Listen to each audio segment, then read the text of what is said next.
السلام علیکم۔ آج میں نے شاہ محلق فاروقی اکیڈمی کی لائبریری سے جو کتاب تبصرے کے لیے منتخب کی ہے اس کا نام ہے امرتسر کی یادیں۔ یہ حمید صاحب کی بہت خوبصورت تحریر ہے جس میں الفاظ کی مدد سے امرتسر کی یوں نقشہ کشی کی گئی ہے کہ پڑھتے ہوئے محسوس ہوتا ہے جیسے آپ کسی سرکارامہ تھیٹر میں کھڑے ہوں، آپ کے آگے پیچھے دائیں بائیں جہاں نظر دوڑائیں آپ کو ہر طرف امرتسر ہی امرتسر نظر آئے گا۔ حمید کے والد کے دور کا امرتسر بھی، جس میں 1919 کی جلیان والا باغ کے قتل عام کے رد عمل میں جو فسادات ہوئے، اس میں ہندوؤں نے جو کردار ادا کیا وہ بھی آپ کو نظر آئے گا، جنہوں نے انگریزوں سے دل کھول کر مسلمانوں کی مخبریاں کی اور مسلمانوں کو پھانسی کے تختے تک پہنچایا۔ ان میں وہ سری بھی شامل تھا جس کا اصل نام تو شاید ہی لوگوں کو معلوم ہوگا، لیکن چونکہ وہ امرتسر کی گلیوں میں سری پائے، سری کے نام سے پکار کے بھیجا کرتا تھا، لہذا لوگوں نے اس کا نام ہی سری رکھ دیا تھا۔ وہ جلیان والا باغ کے رد عمل میں نکلنے والے جلوس میں ترکی ٹوپی پہنے اور ترکی کا سر جھنڈا ہاتھ میں لیے آگے آگے نعرے لگا رہا تھا، تو اس کی بھی مخبری کی گئی، ہندوؤں نے مخبری کی اور اسے بھی پھانسی کے تختے پر چڑھا دیا گیا۔ حمید صاحب ہمیں اس عہد کے امرتسر کی تصویر دکھاتے ہیں جب رمضان ہوا کرتے تھے، کارپوریٹ ایونٹ نہیں ہوتے تھے۔ ایک طرف تو نعت خوانوں کی ٹولیاں گیس کی روشنی ہاتھوں میں سنبھالے سب جھنڈے لیے صبح کے صبح سحری کے وقت گلیوں میں نعتیں گاتی ہوئی اور لوگوں کو جگاتی ہوئی نظر آتی ہیں، تو دوسری طرف ایک تارے والا سائیں، لمبی لمبی جٹائیں، سرخ آنکھ اور پرسوز آواز میں ایک تارے پر گاتا ہوا نظر آتا ہے، تیرا ہو جاوے گا باغ ویراں تے مالی نے ٹر جانا۔ اور پھر آپ کو بوڑھے فقیر کی آواز بھی سنائی دے گی جو ہر گھر پر جا کر یہ شعر پڑھا ہوگا، اٹھ جاگ فریدا ستیا تیری داڑھی نو آیا بور، اگا نیڑے آ گیا تے پیچھا رہ گیا دور۔ آپ گونگے بغلچی کو دیکھیں گے جو تیز اور تلخ آواز میں بگل بجا کر پھر ٹارزن کی طرح ایک وحشی چیخ مار کے امرتسر والوں کو روزے کے لیے جگا رہا ہوتا ہے، اور ساتھ ہی ساتھ آپ نابینا حافظ جی کو بھی دیکھیں گے گلے میں لگی نوبت بجاتے ہوئے وہ ہر گھر کا دروازہ کھٹکاتے تھے، اور ان کی خاص بات یہ تھی کہ جب وہ گھر کا دروازہ کھٹکاتے تو باقاعدہ اس گھر کے اہل خانہ کے نام سے وہ پکارا کرتے تھے، خلیفہ عبدالعزیز میاں اٹھو۔ بلکہ ایک گھر پر تو وہ نابینا حافظ جی آواز لگاتے تھے، جلال دین کمال دین مرحوم اٹھو میاں اٹھو۔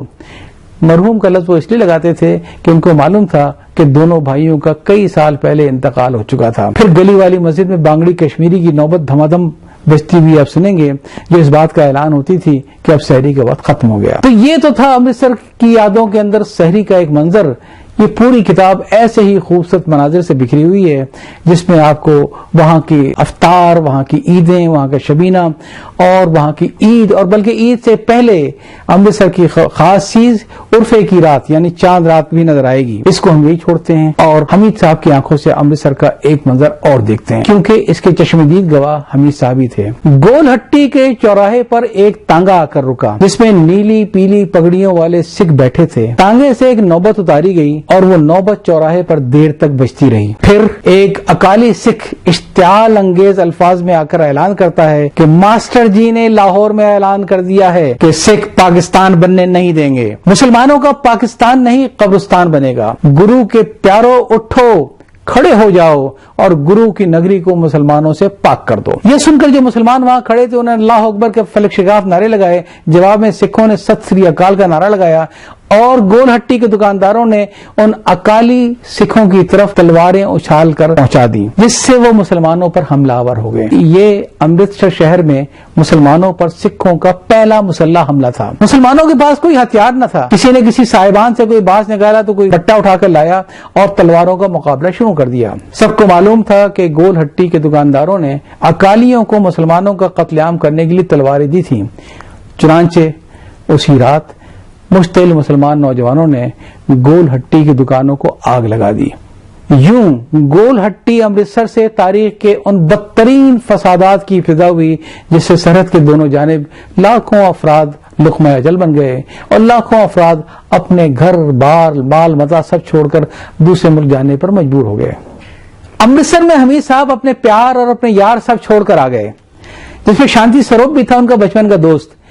جب فسادات اپنے عروج پر تھے اور دوسرے مذاہب کے علاقے میں جانا ایک یقینی موت سمجھی جاتی تھی، ایسے میں شانتی سروپ ایک دن ان کے گھر اچانک پہنچ گیا۔ حمید صاحب سے دیکھ کے حیران رہ گئے اور بڑی مشکل سے اسے آمادہ کیا کہ تمہاری جان خطرے میں ہے، تم فوری طور پر یہاں سے واپس چلے آؤ۔ شانتی سوروپ نے بہت حسرت سے کہا، کیا اب دوست سے بھی نہیں مل سکتا؟ ہمیں اس کتاب میں امرتسر کی وہ جگہیں بھی نظر آتی ہیں جو امین صاحب کے محبت کی امین ہیں، جو انہیں بچپن میں ہوئی اور بچپن کے ساتھ ہی وہ محبت بھی رخصت ہو گئی، صرف یادیں چھوڑ گئی۔ آپ کو وہ کرسٹل ہوٹل بھی نظر آئے گا جہاں اپنی محبوبہ کو آئس کریم کھلانے کے لیے حمید صاحب اپنی اردو کی ڈکشنری بیچ کر آ گئے تھے۔ حمید صاحب 7ویں 8ویں کلاس میں تھے کہ جب انہیں اپنے سے کہیں عمر کی بڑی ایک ہندو لڑکی سے عشق ہو گیا۔ وہ اس کے لیے باغوں سے امرود چرا کر لاتے تھے، اور ہاں راجدہ بھی شاید ان کی نوعمری کا پہلا پیار، لیکن پھر وہ بھی شادی ہو کر دلی چلی گئی اور حمید صاحب کلکتہ چلے گئے۔ پھر ایک دن اچانک انہوں نے راجدہ کو دیکھا۔ حمید صاحب لکھتے ہیں کہ میں نے میو اسپتال میں دیکھا، وہ 7ویں بیمار بچے کی دوا لینے اسپتال آئی تھی۔ میں راشن کارڈ بنوانے راشننگ آفس جا رہا تھا، مگر نہ تو گرم ہینا کی سحر انگیز خوشبو تھی، نہ ناشپاتی کے گلابی شگوفے تھے، اور نہ میرے بدن پر سلک کی قمیص۔ رکشوں، بسوں اور ٹرکوں کا شور تھا، بیماروں کی چیخیں تھیں۔ راجدہ کے ہاتھوں میں مہندی کی جگہ بیمار بچہ تھا، اور میرے ہاتھ میں گلاب کے شگوفے کی جگہ راشن کارڈ۔ راجدہ نے مجھے نہ پہچانا، میں نے راجدہ کو نہ پہچانا۔ وہ بیمار بچے کو لیے اور میں راشن کارڈ کو لیے آگے گزر گیا۔ پھر جیسے یادوں کے جنگل میں کسی نے ہم دونوں کو آواز دی ہو، ہم نے پلٹ کر ایک دوسرے کی طرف دیکھا، ایک پل کو ٹھٹکے اور پھر چل دیے۔ اسے بیمار بچے کی دوا لانی تھی، مجھے اپنی چھوٹی بہنوں کے لیے آٹا لانا تھا۔ منظر بدلتا ہے، ایک نیا امرتسر سامنے نظر آتا ہے، آگ اور خون میں ڈوبا ہوا امرتسر، ہر طرف گولیاں چل رہی ہیں۔ امرتسری مسلمانوں کا احساس ہوا کہ انہیں اپنے زور بازو پر اتنا یقین تھا کہ انہوں نے کبھی اپنی حفاظت کے لیے اسلحہ اکٹھا کرنے کا سوچا بھی نہ تھا۔ پھر حمید صاحب کے محلے داروں نے چندہ اکٹھا کر کے گلی کے ایک سرمایہ دار کو جو کپڑے کی تجارت کرتے تھے وہ چندہ سارا دیا کہ تم جاؤ اور پشاور سے ہمارے لیے اسلحہ خرید کے لاؤ تاکہ ہم امرتسر میں مسلمانوں کی حفاظت کر سکیں۔ وہ تاجر، وہ سرمایہ دار، وہ پیسہ لے کے غائب ہو گئے۔ پھر ان کی کسی نے کوئی شکل نہ دیکھی۔ اب میں آپ کو آخری منظر دکھاتا ہوں، شاید اختصار کے باعث وہ پورا منظر نہ دکھا سکوں، مگر آپ امرتسر کی یادیں خرید کر انہیں تفصیل سے اپنی آنکھوں سے دیکھ سکتے ہیں۔ ایک دن حمید صاحب گلی کے نکڑ پر کھڑے علاقے کا پہرا دے رہے تھے تو انہوں نے دیکھا کہ پولیس جیپ پر موہن سنگھ ان سے ملنے آ گیا۔ حمید صاحب گھبرا گئے اور شک کے مارے اسے ملنے سے انکار بھی کر دیا۔ سوچا کہ یہ یقیناً مسلمانوں پر حملے کی تیاری ہے۔ موہن نے پولیس جیپ کو واپس بھیج کر کہا کہ میں بالکل نہتا ہوں، غیر مسلح ہوں، میرا بھروسہ کرو، صرف ایک امانت تم تک پہنچانے آیا ہوں، مجھ سے 2-3 ضروری باتیں سن کر وہ امانت لے لو۔ حمید صاحب اپنے ہاتھوں میں بندوق لیے باہر آ گئے۔ موہن کا چہرہ اترا ہوا تھا، اسے حمید صاحب کے ہاتھ میں بندوق کا ذرا بھی خوف نہ تھا۔ وہ پاس آ کر بولا کہ میرے علم میں آیا کہ کچھ ہندوؤں نے ایک مسلمان لڑکی کو کوٹری میں بند کر دیا ہے، وہ شرابیں پینے میں مصروف ہے اور شراب ختم ہونے کے بعد اس لڑکی کو اپنی وحشت اور بربریت کا نشانہ بنانے والے تھے۔ وہ ہندو موہن سنگھ کے جاننے والے تھے۔ موہن سنگھ نے ان ہندوؤں سے بہانہ کیا کہ میں اس لڑکی کو آمادہ کروں گا کہ وہ پاکستان زندہ باد کے بجائے جے ہند کا نعرہ لگائے۔ ہندوؤں نے اسے کوٹری میں جانے کی اجازت دے دی۔ اندر جا کر موہن سنگھ نے دیکھا کہ مٹی کا دیا جل رہا تھا، گوبر کی بو پھیلی ہوئی تھی اور ٹوٹی ہوئی کھاٹ پر ایک لڑکی پڑی تھی جس کے کپڑے جگہ جگہ سے پھٹے تھے، بال یوں کھلے تھے جیسے کسی نے زبردستی نوچے ہوں۔ وہ بمشکل 17 یا 18 سال کی دبلی پتلی زرد سی لڑکی تھی۔ موہن سنگھ جب اس مسلمان لڑکی کے پاس گیا تو اس نے گرج کر کہا، خبردار جو مجھے ہاتھ لگایا ہو۔ موہن سنگھ نے ہاتھ جوڑ کر کہا کہ بیٹی میں تمہیں نقصان پہنچانے نہیں آیا ہوں، میں تمہیں ان درندوں سے بچانا چاہتا ہوں، لیکن سمجھ میں نہیں آتا کہ میں تیرے لیے کیا کروں۔ مسلمان لڑکی نے جب بیٹی کا نام سنا تو اسے ذرا حوصلہ ہوا۔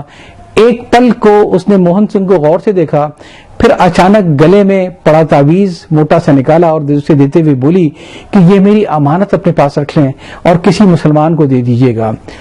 میرا نام رضیہ بانو ہے، میں MAO گرلز ہائی اسکول میں 10ویں جماعت میں پڑھتی تھی. ہندوؤں نے میرے دونوں بھائیوں کو، ابا جان کو، امی جان کو میرے سامنے شہید کر دیا اور مجھے وہ یہاں اٹھا کر لے آئے. لیکن میں مسلمان گھرانے کی لڑکی ہوں جسے اپنی عزت اپنی جان سے زیادہ پیاری ہوتی ہے. پھر اس مسلمان لڑکی نے اچانک موہن سنگھ کی طرف ہاتھ بڑھایا اور اسے موٹا سا تعویذ پکڑایا اور چشم صدن میں موہن سنگھ کی کرپان سے نیام کھینچ کے نکالی اور دیکھتے ہی دیکھتے اسے اپنے دل میں اتار لی. خون کا فوارہ چھوٹا اور مسلمان لڑکی ایک ہلکی سی سسکاری بھر کر چارپائی پر گر پڑی. موہن سنگھ ایک پل کے لیے تو پتھر سا ہو کر رہ گیا. لڑکی کے جسم سے خون جاری تھا، وہ تڑپ رہی تھی.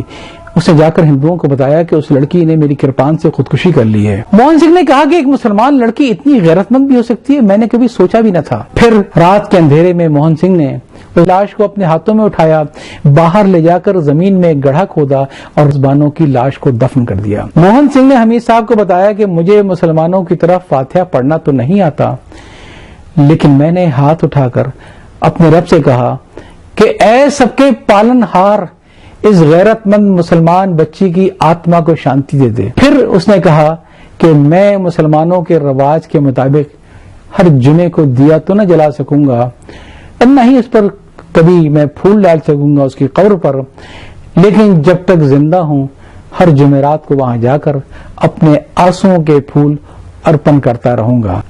میں یہ چاہوں گا کہ آپ لوگ امرتسر کی یادیں ضرور پڑھیں اور آپ اس کے سحر میں کھو جائیں گے. بہت عمدہ کتاب ہے. اجازت چاہتا ہوں. اللہ حافظ.